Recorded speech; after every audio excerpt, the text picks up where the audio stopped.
कस्तो चोर पसेर यहाँबाट सामानहरू लगेर हेर्नु सबै चिजहरू यहीँनिर नै छ।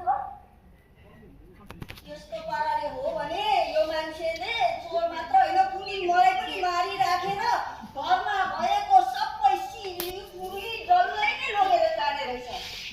अनि यो मान्छेलाई थाहा छैन कि क्या हो हिजो आज यस्ता टाकटुकेहरू कहीँ छन् भनेर भएन यो मान्छेको के भएको होला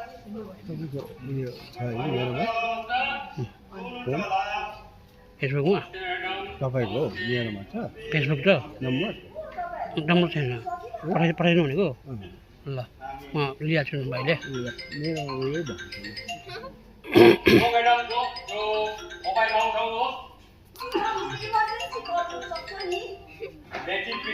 मोबाइल भन्नु सुन्नु भएन तपाईँले नो मिन्स नो तपाईँलाई पहिल्यै भन्यो हामीले यो मोबाइल नउठाउनुहोस् भनेर पहिला तपाईँले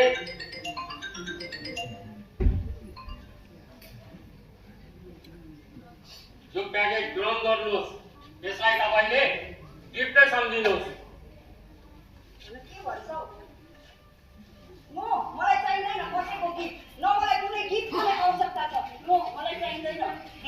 अब नि अब यो पिस्तोल नि तपाईँकै हातबाट पठाउनुपर्छ बुझ्नुभयो नि तपाईँकै हातबाट। ए मलाई एक्लो देखेर यस्तो चिच्याउँछु कि गाउँको सबै मान्छेलाई ल्याएर यहीँनिर म यो थुपारिदिन्छु। चुप चुप लाग्नुहोस् खुर्कै यो लिनुहोस् पिस्तोल लिनुहोस् नाम्रो ठट्टाएर हात्ती दर्शाउने काम नगर्नुहोस् बुझ्नुभयो नि। कि उहाँको र मेरो बेगमा के छ थाहा छ? मेरो बेगमा पिस्तोल राखेको छु हामीले।